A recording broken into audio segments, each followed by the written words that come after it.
मनोज जरांगे यांनी केलेल्या वक्तव्याला ओबीसी नेते लक्ष्मण हाके यांनी प्रत्युत्तर दिले। कधी कुठे यायचं हे जरांगेंनी सांगावं, आव्हान हाकेंनी केले। काल परभणीच्या सभेमध्ये जरांगेंनी धनंजय मुंडेंवर निशाणा साधला होता। देशमुख कुटुंबियांना त्रास दिला तर धनंजय मुंडेंना रस्त्यावर फिरू देणार नाही, समाजाला त्रास झाला तर घरात घुसून मारू असा इशारा जरांगे यांनी दिला। तर जरांगे चिथावणीखोर वक्तव्य करतायत, त्यांचा मुख्यमंत्र्यांनी बंदोबस्त करावा अशी मागणी हाकेंनी केली। धनंजय भाऊ देशमुख आणि त्यांच्या कुटुंबियाला जर धक्का लागला तर धनंजय मुंडेला रस्त्याने सुद्धा फिरून देणार नाही। इथल्या आपल्या समाजाला जर त्रास झाला तर परभणी आणि पलीकडून धाराशिव यांना घरात घुसघुस आणायचं।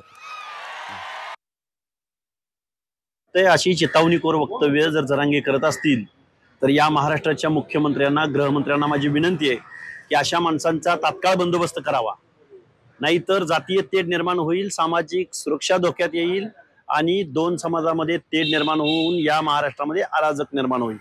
आणि जरांगे घुसायची भाषा आम्हाला सांगायची नाही। तुमच्यात जर दम असेल ना, कधी कुठं केव्हा ते सांगा। आणि जातीय तेढ निर्माण करून काय मिळणार आहे तुम्हाला? त्यामुळं या गोष्टींना हा महाराष्ट्र आता तो गेला काळ काट्याकुराड्यांचा, आताचा काळ हा कायद्याचा, संविधानाचा आणि इथल्या न्याय व्यवस्थेचा आहे।